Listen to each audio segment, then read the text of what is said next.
नमस्कार बच्चों। IUPAC name में आगे बढ़ते हैं। कुछ कॉम्प्लेक्स प्रीफिक्स की बात करते हैं और उसके बाद फिर डिफरेंट फंक्शनल ग्रुप के नाम लिखना आपको बताते हैं और अगर समय रहा तो साइक्लिक की भी बात आज ही करेंगे। ठीक है, तो सबसे पहले बात करते हैं naming of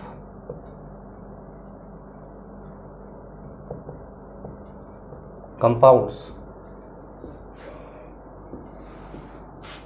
having complex prefix. Naming of compound having complex prefix. तो ये कॉम्प्लेक्स प्रीफिक्स होता क्या है? कॉम्प्लेक्स प्रीफिक्स होता क्या है? जैसे मान लीजिए कि आपके पास एक कंपाउंड है और आप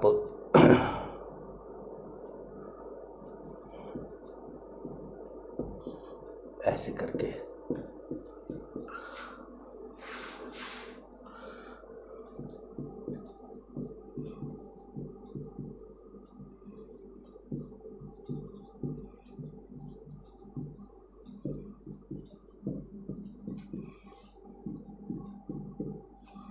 मान लीजिए आपका ये कंपाउंड है। अब इस कंपाउंड में नंबरिंग तो आप CWS से स्टार्ट करेंगे। CWS से आपने स्टार्ट किया, इधर जाएंगे तो एक CH3 प्रीफिक्स मिलेगा और इधर जाएंगे तो आपको कीटोन मिलेगा। तो जाहिर सी बात है कि कीटोन की तरफ ही आपको काउंटिंग करनी पड़ेगी। तो आपने काउंटिंग कर दी 1 2 3 4 5 6 7 8। लेकिन अब ये जो प्रीफिक्स है इसका नाम क्या बोला जाए? इसका नाम क्या बोला जाए?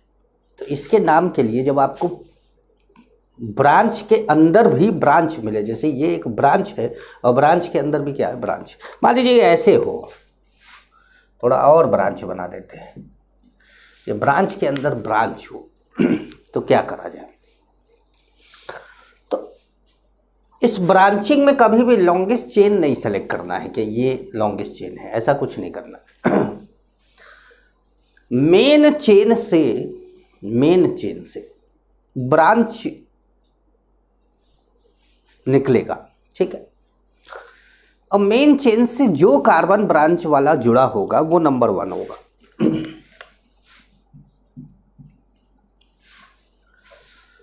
और उसके बाद यहां से अब देखेंगे कि लंबा चेन कौन सा है। तो अब यहां से 1 2 3 या 1 2 3 दोनों में से कोई भी ले सकते हैं।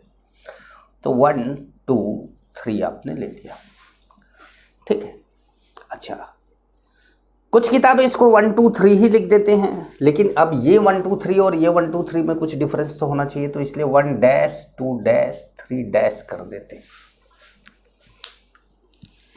ठीक, अब 1 डैश 2 डैश 3 डैश में मतलब 1 डैश 2 डैश 3 डैश, ये चेन कितनी कार्बन की है? 3। तो इसका नाम है प्रोपाइल।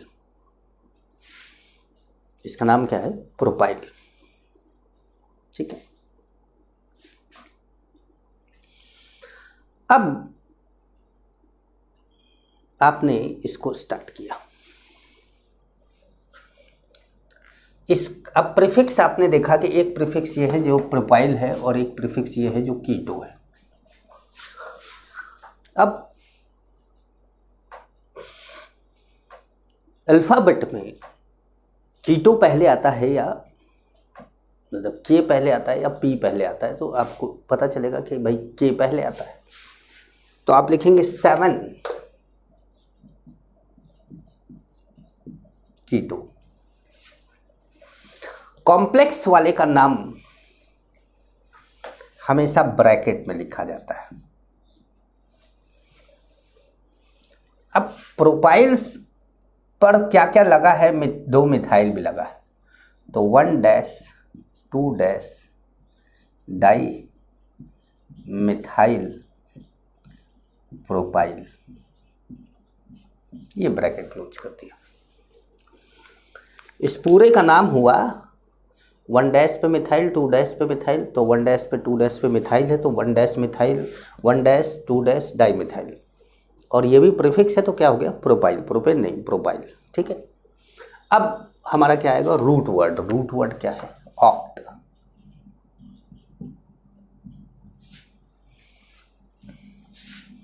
ऑक्टेनोइक एसिड, क्योंकि हमने पहले भी बोला है कि ओइक एसिड जब आता है तो नंबरिंग वहीं से चालू होती है, तो उसका नंबर देने की ज़रूरत नहीं। समझ पाए कुछ? तो समझ पाए होगे। चलिए आइए एक और एग्जांपल लिया जाए।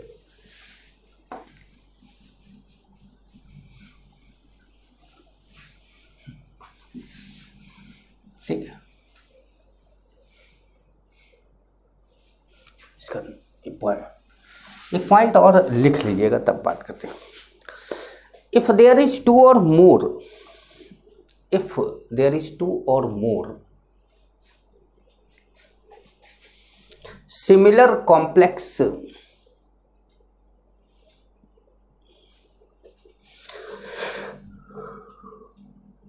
if there is 2 or more similar complex side chain, then numerical prefix r, then numerical prefix r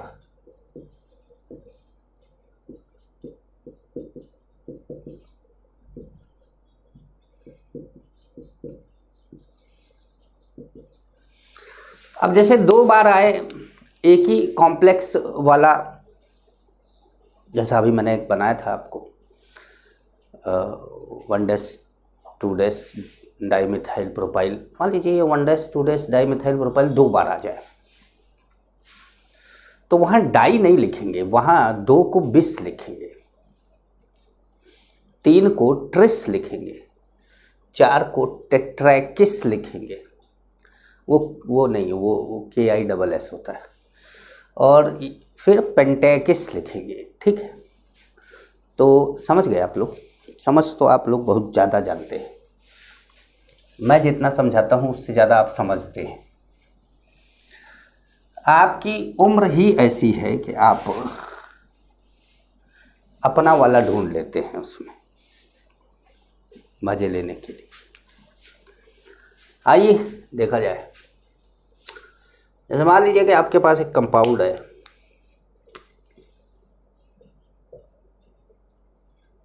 CH2CH,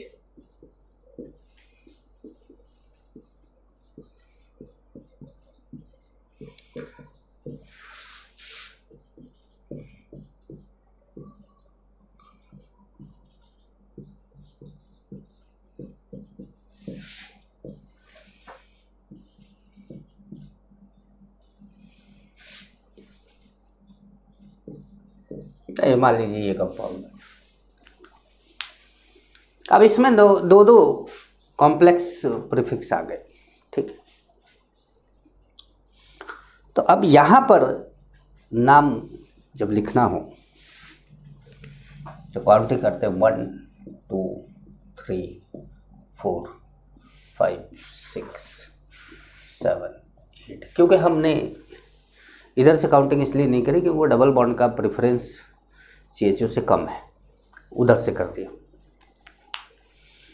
अब देखिए यहाँ पर भी 1 डैश 2 डैश करना पड़ेगा ना भाई, 1 डैश 2 डैश, जहाँ से स्टार्ट होता है वही 1 होता है, ये नहीं कि 1 2 3 ये नहीं करना है, 1 डैश 2 डैश। अब 1 डैश लिखने के बाद आप उस तरफ जाइए जो सबसे लंबा चेन हो, अब चाहे इधर चले जाइए चाहे इधर चले जाइए तो बराबर है 1 डैश 2 डैश। ठीक है, अब एक ही टाइप का 2 बार फंक्शनल ग्रुप आ गया। ये तो सफिक्स फर्स्ट है, ये सफिक्स सेकंड है, ये रूट वर्ड है, ये प्रीफिक्स है। कहाँ है प्रीफिक्स? 3 पर, 3 4 बिस। बिस क्यों? क्योंकि 2 बार आया है। क्या आया है? 1 डैश मिथाइल इथाइल। भाई ये मिथाइल और ये क्या है, इथाइल। ठीक है, 1 डैश मिथाइल इथाइल। कई लोग 1 मिथाइल इथाइल भी लिख देते हैं, 1 डैश नहीं लगाते वो लोग। तो ऐसे ही अगर क्वेश्चन किताबों में दिया हो तो आप समझ लीजिएगा उसको। 3 है और 5 है ना। अब आया ऑक्ट, 7 इनल होगा, इनल, 7 इनल। क्योंकि CHO अगर किसी कंपाउंड में है और अकेला है तो जाहिर सी बात है कि नंबरिंग वहीं से स्टार्ट होगी। अब CHO का ऊपर कोई, CHO से बड़ा कोई नहीं है। अब जैसे COOH CONH2 इस तरह का कोई नहीं है, तो जाहिर सी बात है कि नंबरिंग वहीं से स्टार्ट होगी। ठीक है, तो ये कॉम्प्लेक्स की बात हुई। बहुत कॉम्प्लेक्स वाला आपको पढ़ने की ज़रूरत नहीं, क्योंकि नेम इस तरह के आते नहीं हैं कभी। हाँ ये है कि IUPAC लिखना आना चाहिए, लेकिन आप लोगों को जो IUPAC नेम आता है एग्ज़ाम में पूछा जाता है वो मोस्टली वो आता है जो NCERT में दिया हुआ है। बहुत बड़ा बड़ा IUPAC नेम आपको नहीं आता। हाँ ये अलग बात है कि मैं आपको थोड़ा बड़ा बड़ा समझाता हूँ ताकि आप छोटे मोटे वाले आप खुद ही कर लें। ये बिल्कुल वैसा ही है कि जैसे कि आप 10th में पढ़ते थे तो आपका 10th का सारा क्वेश्चन आपको नहीं आता था, लेकिन जब आप 11th में गए 12th में गए तो 10th के बच्चे को पढ़ाने के लिए आप कैपेबल हो गए कि हाँ कोई अगर आपका भाई बहन या पड़ोसी बच्चा पूछता है आपसे कोई क्वेश्चन तो आप बता देते। तो वो है कि आपने थोड़ा बड़ा थोड़ा ज़्यादा जब पढ़ लिया तो छोटी चीज़ें अपने आप आपको आ गई। और यही बात है यहाँ पर भी। ठीक है, अब हम बात करते हैं नेमिंग की। नेमिंग ऑफ डिफरेंट कंपाउंड, अलग अलग फंक्शनल ग्रुप लेकर हम बात करेंगे। नेमिंग ऑफ डिफरेंट कंपाउंड, यहाँ पर अब हमको क्या करना है कि ढेर सारा एग्जाम्पल ही, मतलब अब इस लेक्चर में आपका ढेर सारा एग्जाम्पल चलेगा। पिछले लेक्चर में भी मैंने काफ़ी एग्जाम्पल लिए हैं। Naming of different compounds, naming of different compounds. ठीक है, फर्स्ट जो है वो है ईथर, कि भैया ईथर का नाम कैसे लिखा जाए है? तो ईथर को आप एक बात जान लीजिए कि ईथर एक क्या है, प्रीफिक्स है। ईथर क्या होता है, एक प्रीफिक्स होता है हमेशा। मान लीजिए कि आपके पास है CH3 CH2 CH2O CH3, तो OCH3। अब इन दोनों में ये देखा जाता है कि बड़ा कौन है और छोटा कौन है। O के साथ इधर 3 कार्बन है, इधर 1 कार्बन है, तो इसको प्रीफिक्स मानिए क्योंकि ये छोटा है। O को CH3 के साथ ले जाइए, नंबरिंग करिए 1 2 3 और बोलिए 1 मेथॉक्सी, एल्कोक्सी बोला गया था ना इसको, 1 मेथॉक्सी प्रोपेन। क्या बोला आपने, 1 मेथॉक्सी प्रोपेन। ईथर का नाम लिखते समय आपको कई बार ये ध्यान रखना होगा। ठीक है, आइए एक और नाम लिखा जाए।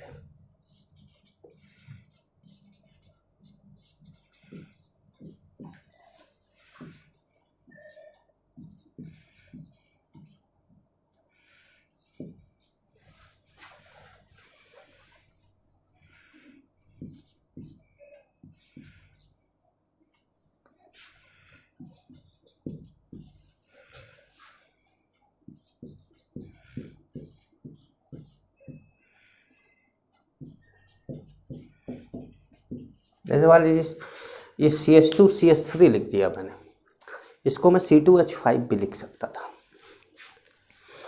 अब इस कंपाउंड की काउंटिंग आपने यहाँ से चालू करी। ये आपने ग्रुप मान लिया ये ग्रुप मान लिया पहले कार्बन, तो ये चेन का पहला कार्बन हो गया। 1 2 3 4 5 आपने ले लिया। अब आप चाहे इसको ओपन कर दीजिए चाहे रहने दीजिए। अगर इसको ओपन कर देते तो भी इथाइल है, नहीं करते हैं तो भी इथाइल है।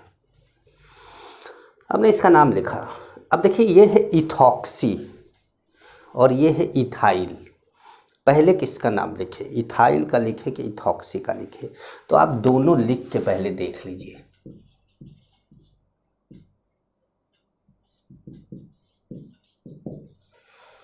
अब देखिए ETHY दोनों में है, उसके बाद यहाँ Y है और यहाँ क्या है O है। तो जाहिर सी बात है कि जो अल्फ़ाबेट में O पहले आता है, पहले कभी कभी क्या होता है कि पहले लेटर से पता ही नहीं चलता कि अल्फ़ाबेट किसका आगे आएगा, तो फिर आगे से कंपेयर करना पड़ता है। तो यहाँ पर इथाइल और इथॉक्सी, तो आपको इथॉक्सी को पहले लिखना होगा। तो आप लिखेंगे 1 इथॉक्सी, 3 इथाइल, 4 मिथाइल। अब क्योंकि इसमें सफिक्स फर्स्ट सफिक्स सेकंड है ही नहीं, तो सीधे आप इसको एल्कीन बोल सकते हैं। 5 कार्बन है, पेंटेन बोल दीजिए। समझ पा रहे होंगे आप लोग, क्लियर है ना? ये सब नाम आप लोग क्या है कि एक जगह पे लिख के, मैं खुद इतना एग्जाम्पल दे देता हूँ कि आप लोगों को प्रैक्टिस तो हो ही जाती है। और लोग क्या करते हैं कि 1-2 एग्जाम्पल देकर आगे बढ़ जाते हैं।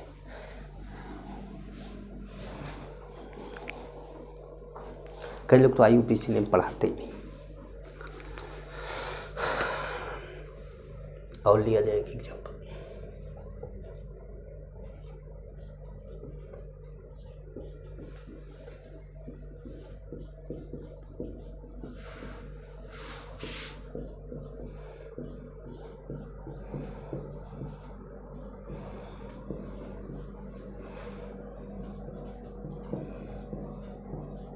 अब जैसे ये कंपाउंड है,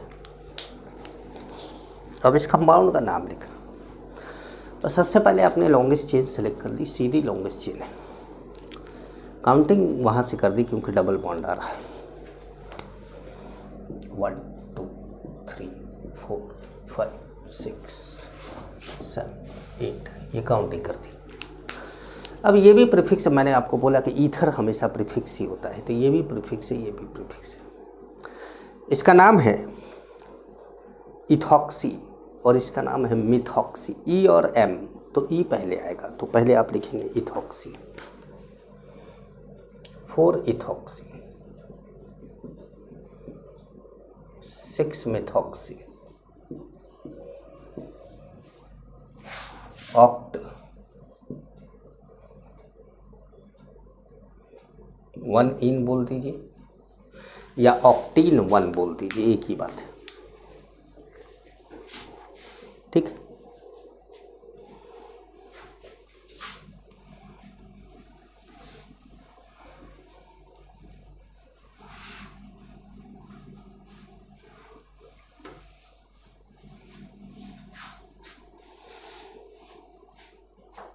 ठीक।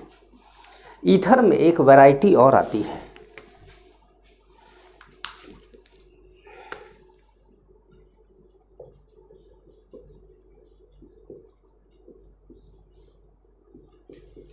जैसे मान लीजिए ये एक वैरायटी है ईथर की, इपॉक्सी। तो यहाँ जैसे यहाँ से यहाँ स्टार्टिंग, यहाँ दूसरे से इपॉक्सी स्टार्ट हुआ है, यहाँ तीसरे से स्टार्ट हुआ, तो 1 2 3 4 5। अब आपको ये बताना होगा कि इपॉक्सी किस किस कार्बन पर है। तो आप बोलेंगे 2 3 इपॉक्सी पेंटेन। समझ पाए? 2 3 के बाद डाई इपॉक्सी मत लगा दीजिएगा, दिमाग में तो ये लगेगा कि 2 नंबर आया है तो, लेकिन इपॉक्सी में जब भी इपॉक्सी होगा तो 2 कार्बन तो उसमें इन्वॉल्व हो गई, तो इसलिए 2 कार्बन इन्वॉल्व होगा तो 2 कार्बन का नंबर दिखाया जाता है। एक और दिखा देते हैं आपको।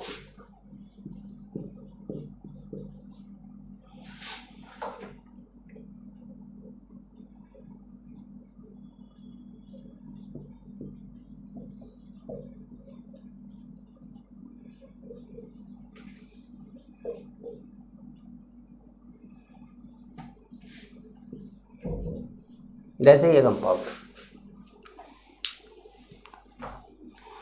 तो अब इस कंपाउंड में आपको इपॉक्सी दिखाना है।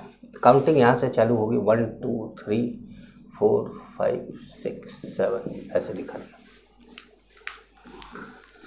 अब आपका जो इपॉक्सी है वो क्या है, 3,6 इपॉक्सी। तो आप बोलेंगे 3,6 इपॉक्सी।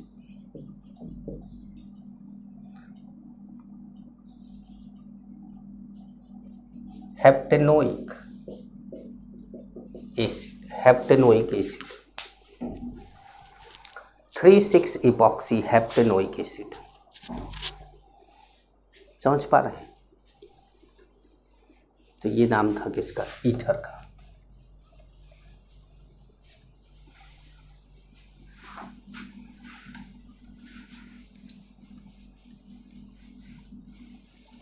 ठीक है, अब लिखिएगा naming of amine. Amine, amine, amine का नाम लिखने में हम जानते हैं कि एमीन, एमीनो, ये तो ठीक है, लेकिन मेन जो समस्या है यहाँ पर वो सेकेंडरी एंड टर्सरी एमीन की, कि सेकेंडरी टर्सरी एमीन जब आएगा तो नाम कैसे लिखा जाएगा। तो एमीन क्या होता है, एमीन प्रीफिक्स भी होता है एंड सफिक्स भी होता है। अब एमीन से अगर ज़्यादा प्रायोरिटी का कोई आ गया तो एमीन प्रीफिक्स हो गया, एमीनो बोला जाएगा। और अगर एमीन ही सबसे ज़्यादा प्रायोरिटी का है तो एमीन सफिक्स हो गया, तब एमीन बोला जाएगा। अब चाहे वो प्राइमरी हो, चाहे सेकेंडरी हो, चाहे टर्सरी हो। चलिए एक एग्जाम्पल देकर बताते हैं।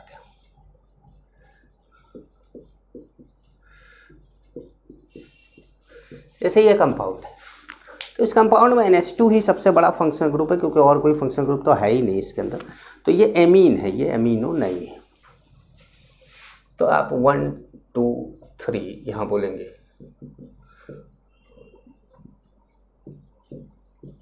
Prop 1 amine, prop 1 amine.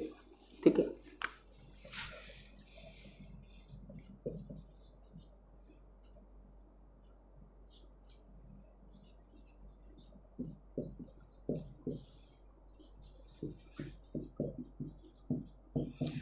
अब जैसे यहाँ पर काउंटिंग यहाँ से कर नहीं सकते क्योंकि गॉडफादर आ गए, 1 2 3 4।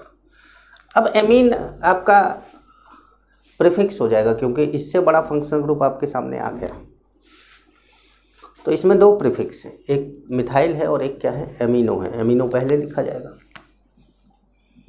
4 एमीनो 2 मिथाइल,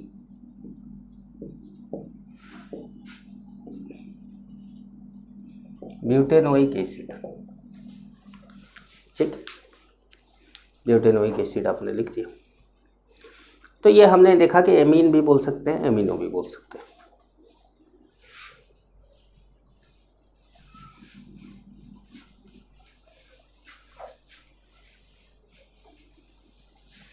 एमीन भी बोल सकते हैं और एमीनो भी बोल सकते हैं।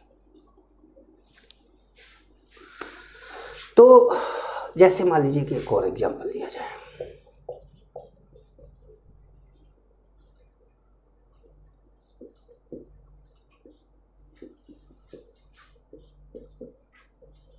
अब जैसे ये कंपाउंड, तो इस कंपाउंड में ये ईथर जैसा नहीं है कि इथॉक्सी या एमिनॉक्सी ऐसा कुछ बोल देंगे, नहीं। देखेंगे दोनों तरफ लंबी चेन कौन सी है, ये वाली है। काउंटिंग करा हमने 1 2 3, 1 पर एमीन है वो ठीक है, लेकिन जो लगा CH3 है वो किससे जुड़ा है? आपको लग रहा होगा H से जुड़ा होगा, H से नहीं जुड़ा है, H तो इससे जुड़ा है यहाँ पर, ये डायरेक्ट नाइट्रोजन से जुड़ा है। तो यहाँ हम बोलते हैं N मिथाइल। N क्या है? एक नंबर की तरह आ गया यहाँ पर। N मतलब जैसे कि 2 मिथाइल था, 3 मिथाइल था, किस जगह पे मिथाइल लगा था ये बताना था ना। तो यहाँ पर N मिथाइल मतलब N पर मिथाइल लगा है। फिर प्रोप 1 एमीन, प्रोप और 1 पे क्या लगा है? एमीन। समझ?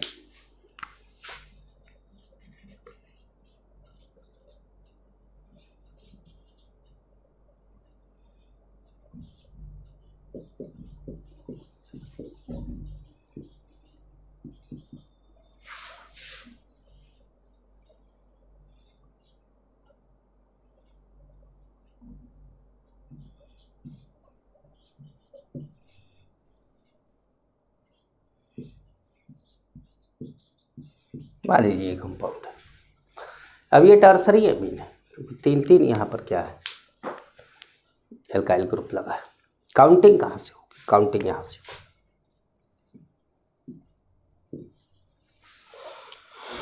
ठीक। अब प्रीफिक्स क्या है? Methyl, methyl, ethyl. पहले लिखना है इथाइल, N से, N अल्फाबेट में नहीं आ रहा है। इथाइल, N तो पोजीशन है, N इथाइल।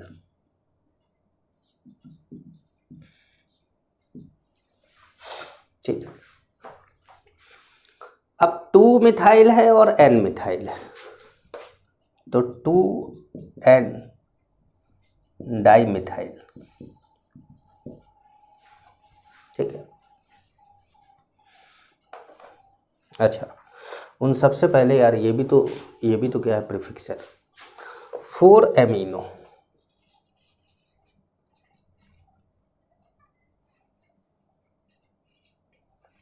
अब ये एक नंबर की तरह हो गया है ना, इसलिए हाइफन दे रहे हैं। 4 amino N ethyl 2N di methyl. ठीक है, क्योंकि ये भी तो प्रीफिक्स है ना, एमिनो भी। ये तो हम भूल गए थे कि ये सफिक्स है। 1 ब्यूटेनल।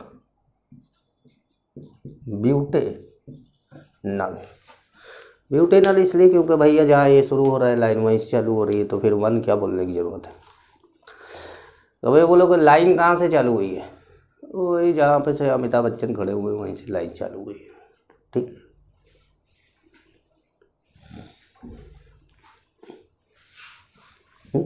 बेटा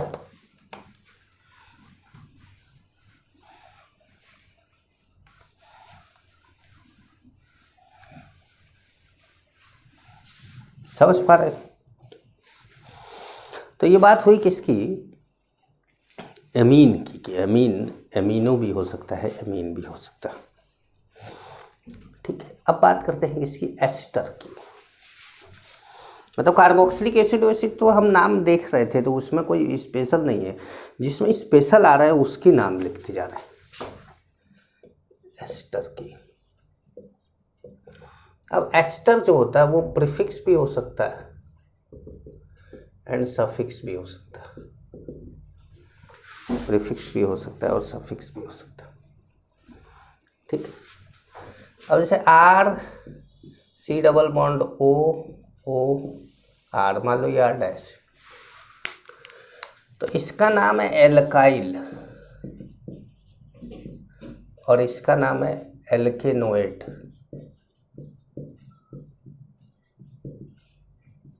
एल्काइल, एल्केनोएट। ये एल्काइल है, ये एल्केनोएट है। शुरुआत करें भाई। जैसे मान लीजिए कि आपके पास है HCOOCH3, ये कंपाउंड है। अब इस कंपाउंड को पहले थोड़ा ओपन कर लीजिए ताकि आपको क्लियर हो जाए कि ये है क्या। ये है। अब ये क्या है? मिथाइल। और ये क्या है? कितने कार्बन है यहाँ पर? एक ही तो है, तो इसका नाम है मिथाइल मिथेनोएट।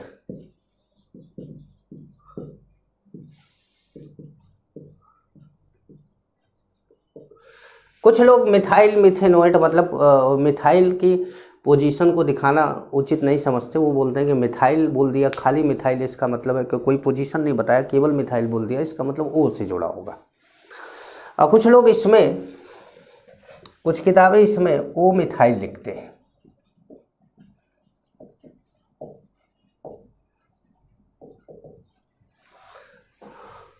मिथेनोएट, उनका ये कहना है कि ओ से, जैसे एन से दिखा रहे हैं तो ओ में क्या दिक्कत है, ओ से भी दिखाओ। मान लीजिएगा आपके पास है CH3 CH Br CH2 C double bond O O C2H5, ये है। तो अब ऐसी चीज़ों की तो फिर काउंटिंग करनी पड़ेगी ना, 1 2 3 4। अब ये इथाइल है और ये क्या है, ब्रोमो है, ब्रोमो पहले आएगा, तो आप लिखेंगे 3 ब्रोमो। थोड़ा बोरिंग लग रहा होगा ना आपको क्लास, बोरिंग इसलिए लग रहा है क्योंकि आप कुछ कर नहीं रहे हैं ना, मैं ही बताता जा रहा हूँ खाली। आपको इंटरेस्टिंग तब लगेगा जब आप इसको रोक रोक के खुद कर रहे होंगे।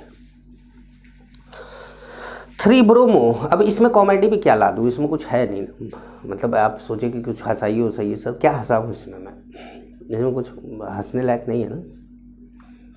4 कार्बन का कंपाउंड है, 3 ब्रोमो ओ इथाइल।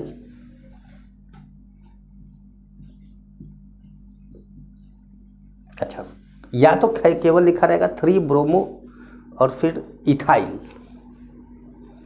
है ना। तो चलिए ओ इथाइल, फिर अब ये क्या है, 4 कार्बन का है, ब्यूटेनोएट।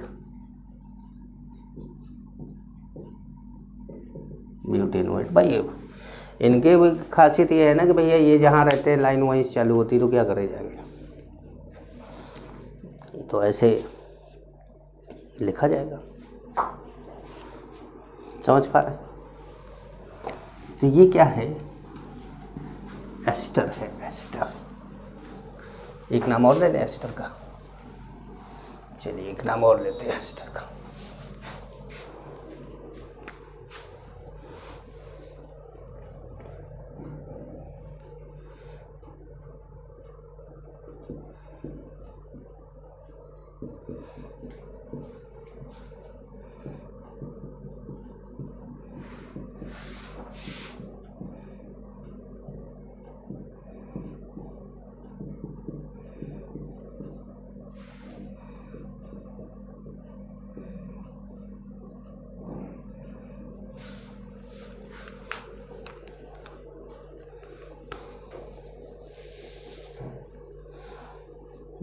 ठीक है, काउंटिंग यहाँ से चालू हो गई, 1 2 3 4 5 6, और इसको बोल दिया आपने 1 डैश 2 डैश 3 डैश, ऐसे बोल दिया भाई, है ना, डैश डैश डैश करके बता दिया। अब ये डैश वाला क्या है, प्रोपाइल है, ये क्या है, अमीनो है, ये हाइड्रोक्सी है, तो जाहिर सी बात है पहले अमीनो एंड हाइड्रोक्सी आएगा, उसके बाद कौन आएगा, प्रोपाइल आता है। तो सबसे पहले हमारा 3 amino 2 hydroxy O 1 dash methyl propyl,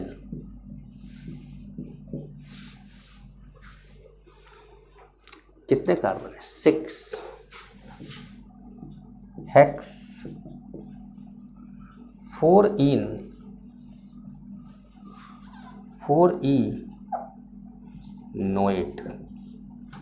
4 इनोएट, मतलब ओएट तो 1 पे ही है तो इसलिए इनोएट, ठीक, समझ पा रहे। तो ये बात हुई किसकी, एस्टर की, एस्टर की। याद रखिएगा ये सब चीज़ें, क्योंकि देखिए चीज़ें अगर याद रखते हैं तभी मज़ा आएगा आपको।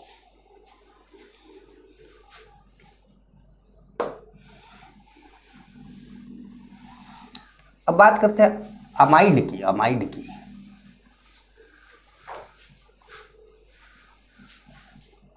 इसकी बात करेंगे, अमाइड की।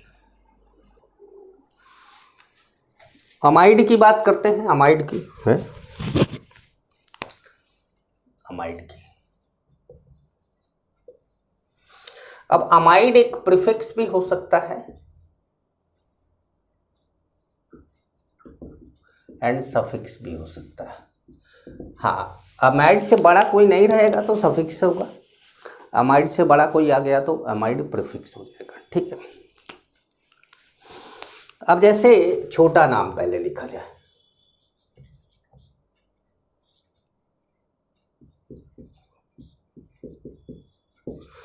अब 2 कार्बन का कंपाउंड है, 1 2 2 कार्बन का कंपाउंड है, नाम है इथेनामाइड,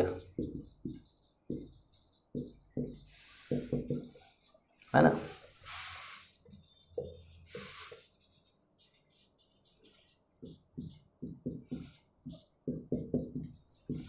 वह 1 2 3 दूसरे पर मिथाइल है, 2 मिथाइल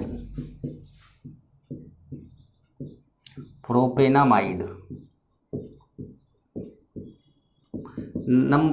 अमाइड को नंबर क्यों नहीं दे रहे हैं, 1 2 3 1 क्यों नहीं बोल रहे हैं, क्योंकि अमाइड ही सबसे बड़ा फंक्शन ग्रुप है, और अगर अमाइड सबसे बड़ा फंक्शन ग्रुप है तो नंबरिंग वहीं से स्टार्ट हुई होगी, तो इसका मतलब है कि फर्स्ट तो वही है। ठीक, तो मीथेना प्रोपेनामाइड।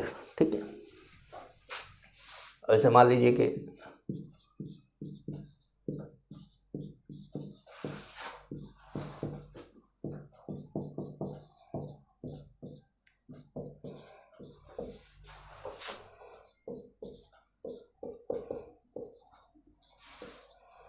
चलो अभी छोटा कर देते हैं थोड़ा सा, मान लीजिए ये कंपाउंड है, तो अब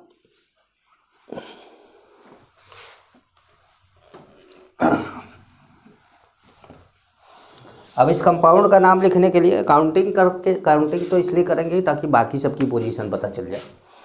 1 2 3 4 एंड 5। अब ये है मिथॉक्सी, ये है एमिनो, ये है कीटो, और ये तो पूरा एमाइड है ही।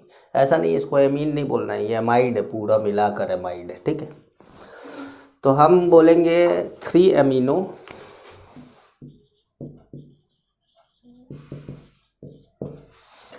और 4 मिथाइल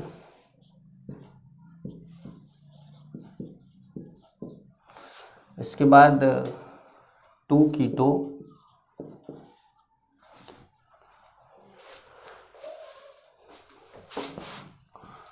पहले 2 कीटो आएगा ना भाई,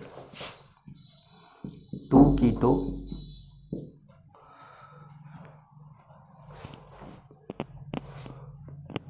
ठीक है, 4 मेथॉक्सी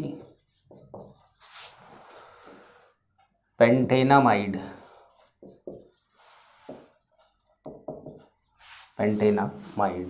ठीक है। अब मान लीजिए कि आपके अमाइड पर ऐसा हो कुछ,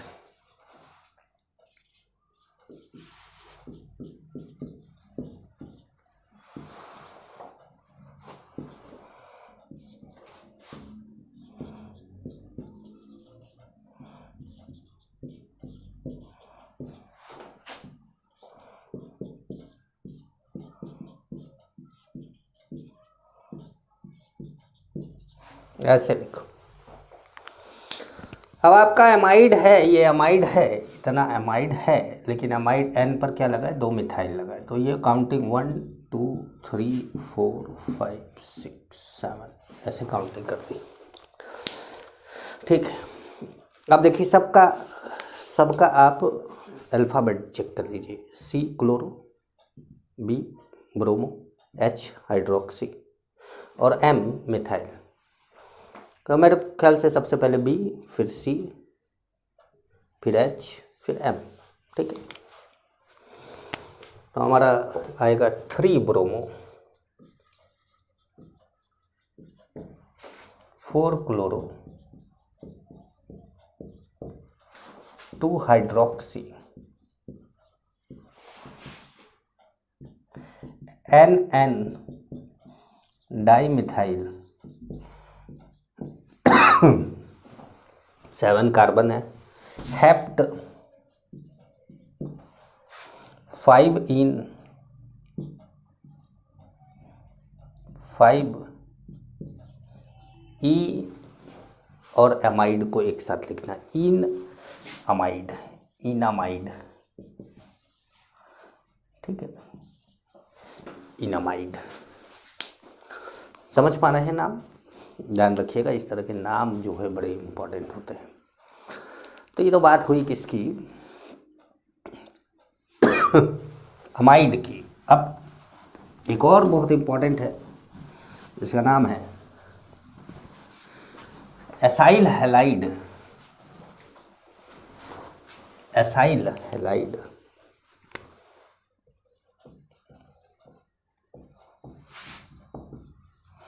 एसाइल हैलाइड होता है RCOX, और ये X क्या हो सकता है, ये X हो सकता है फ्लोरीन, क्लोरीन, ब्रोमीन या आयोडीन। अच्छा, ये भी प्रीफिक्स या सफिक्स दोनों में से कोई भी हो सकता है,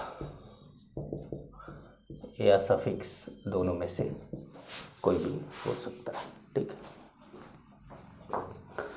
तो अब जैसे मान लीजिए कि आपके पास है CH3 CH2 COCl, तो कई बार क्या करते हैं ना बच्चे, इसको कीटो बोल देते हैं, इसको क्लोरो बोल देते हैं। ऐसा नहीं होता, ये oyl halide, oyl halide 1 2 3 propanoyl chloride. अब हैलाइड में जो हो, Cl है तो क्लोराइड, हैलाइड, हेलो नहीं है, हैलाइड है ये, तो क्लोराइड, ब्रोमाइड, फ्लोराइड, आयोडाइड ऐसा बोलेंगे आप।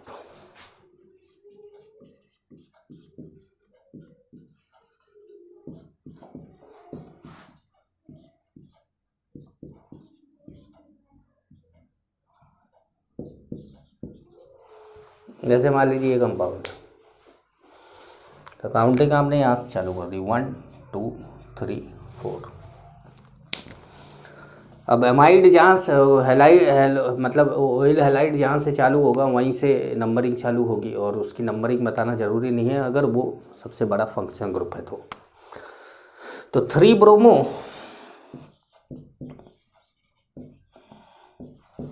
2 chloro butanoyl bromide, butanoyl bromide, 3 bromo 2 chloro butanoyl bromide. समझ पा रहे हैं? ठीक है, कर पा रहे हैं?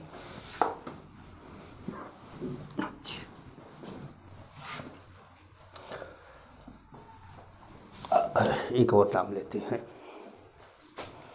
ऐसा मान लीजिए आपके पास है CH2 COCl, CH CO Cl, CH2 CH2 COCl।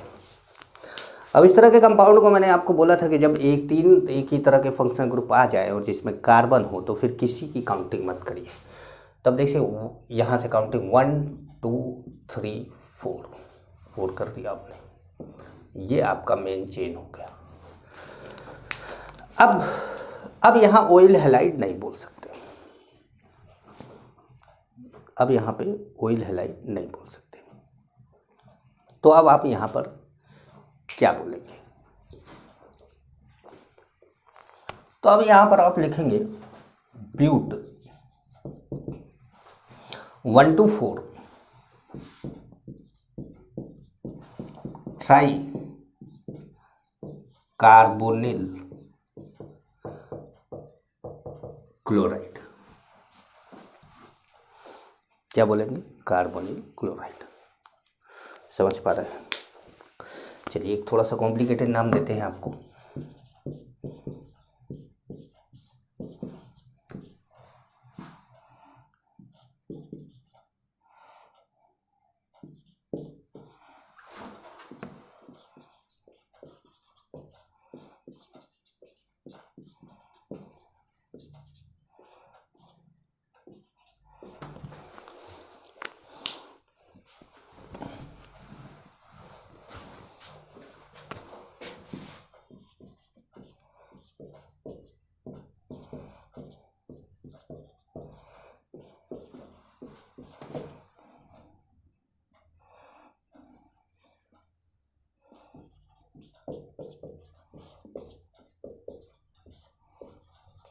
कुछ ऐसा नाम आपके सामने, बहुत बड़ा नाम लिख दिया है।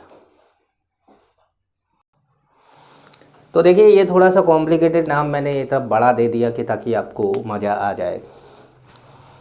बड़े बड़े नाम करेंगे कॉन्फिडेंस आएगा। 1 2 3 4 5 6 7 8 9 और ये हो गया 10। ठीक है। और आप ये भी जान रहे हैं कि कॉम्प्लेक्स प्रीफिक्स है 1 dash 2 dash 3 dash 1 dash 2 dash 3 dash, ये थोड़ा सा नाम हमने देखा। ठीक है। अब इस कंपाउंड का नाम अब मुझे तो लगता है एक लाइन में आएगा भी नहीं। चलिए देखते हैं। सबसे पहले आपको ये देखना है कि आपके पास प्रीफिक्स क्या है। तो आपके पास प्रीफिक्स है इपॉक्सी, आपके पास प्रीफिक्स है प्रोपाइल। प्रोपाइल पी और ई में ई पहले आएगा, तो आप लिखेंगे 8 9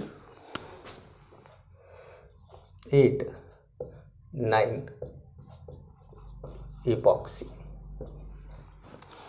अब 5 6 बिस, क्योंकि मैंने आपको बताया था कि जब कॉम्प्लेक्स प्रीफिक्स 2 बार आने लगता है तो आप क्या करते हैं, उसको बिस ट्रिस ऐसा कुछ कर देते हैं। तो हमारे पास यहाँ पे बिस, तो 1 डैश मिथाइल प्रोपाइल। ठीक है। अब आपके पास क्या बचा कि रूट वर्ड कितने का है, 10 का है, तो आप बोलेंगे डेक। अब उसके बाद क्या है, इन 2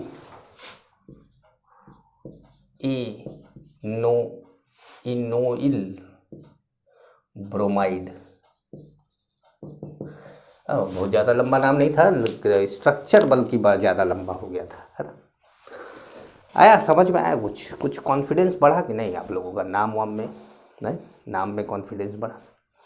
नाम एक काम करिएगा आप लोग, 11th का जो एनसीईआरटी है और 12th का जो एनसीईआरटी है, इन सब में चैप्टर की स्टार्टिंग में, ऑर्गेनिक के चैप्टर की स्टार्टिंग में कुछ IUPAC नेम दिए हुए। एरोमेटिक वाला अभी मत करिएगा, साइक्लिक वाला अभी मत करिएगा, बाकी सब नाम आप करेंगे, ठीक है। समझ पा रहे हैं आप लोग? बाकी सारे नाम आप करेंगे, केवल क्या नहीं करेंगे, एरोमेटिक वाला नहीं करेंगे और साइक्लिक वाला नहीं करेंगे। एक नाम आपको और करा देते हैं,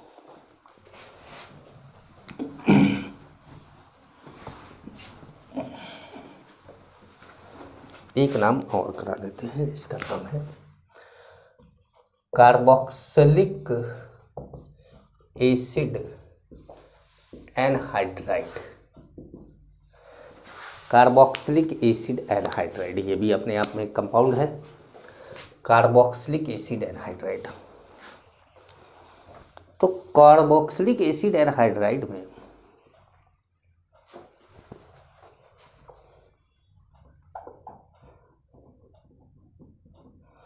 कार्बोक्सिलिक एसिड एनहाइड्राइड में मान लीजिए आपके पास है CH3COOH,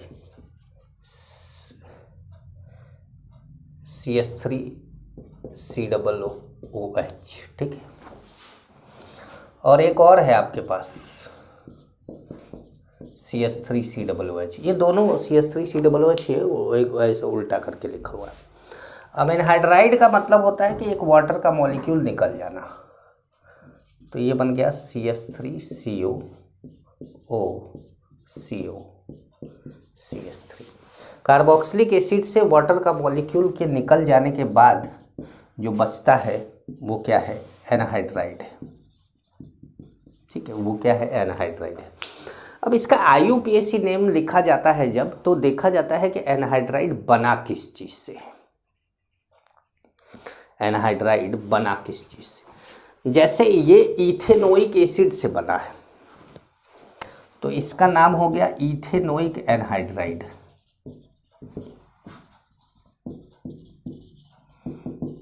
इथेनोइक एसिड से बना है तो इसका नाम हो गया इथेनोइक एनहाइड्राइड।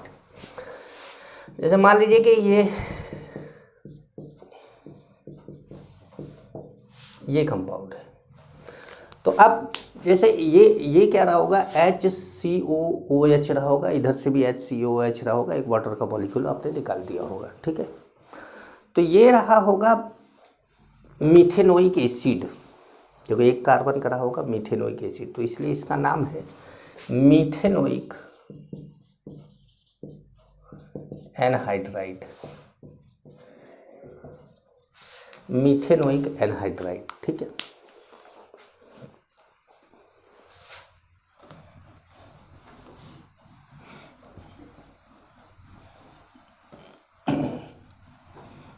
मीथेनोइक एनहाइड्राइड, ठीक है।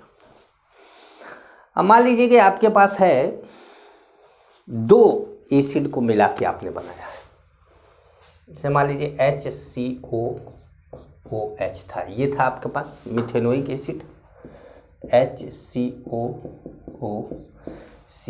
ये था आपके पास इथेनोइक एसिड, ठीक है। आपने एनहाइड्राइड बना दिया, HOH किसी का भी निकाल दीजिए, फिलहाल वो उससे कोई दिक्कत नहीं है, तो आपने निकाल लिया, ये वाटर का मॉलिक्यूल आपने बना लिया। तो फिलहाल आपको एनहाइड्राइड बनाने से मतलब है कहाँ से H निकला, कहाँ से OH निकला, ये ज़्यादा आपको अभी समस्या नहीं है, ये आपने बना दिया।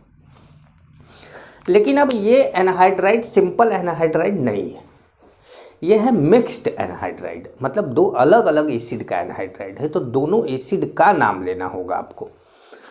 अब methanoic acid and ethanoic acid से बना है, तो इथेनोइक का ई और मीथेनोइक का एम पहले क्या लिखा जाएगा, इथेनोइक, तो आप बोलेंगे इथेनोइक मीथेनोइक, दोनों नाम लिखेंगे और उसके बाद लिखेंगे एनहाइड्राइड, इथेनोइक मीथेनोइक एनहाइड्राइड। मेरी बात समझ पा रहे हैं आप लोग पूरी तरीके से? तो ये एनहाइड्राइड का नाम हुआ। तो इस तरीके से मैंने आप लोगों को कुछ IUPAC नेम बताए, जिसमें आप लोगों को कुछ फंक्शनल ग्रुप के बारे में मैंने बताया कि ये पर्टिकुलर फंक्शनल ग्रुप है। अभी स्ट्रेट चेन नेम वाले नाम लिखिएगा, साइक्लिक वाला मत लिखिएगा, एरोमेटिक वाला मत लिखिएगा, बार बार ये बात बोल रहा हूँ, अभी भागिएगा मत, अगला क्लास हो जाने दीजिए, तब एरोमेटिक वाला भी लिखिए, साइक्लिक वाला भी लिखिए, बाईसाइक्लो भी लिखिए, स्पायरो भी लिखिए, सब लिखिए। अगली क्लास में आपका सब खत्म हो जाएगा। अगली क्लास में आपका IUPAC नेम कंप्लीट करके मैं उसके अगली क्लास से GOC स्टार्ट कर दूंगा, ठीक है। तब तक के लिए नमस्कार।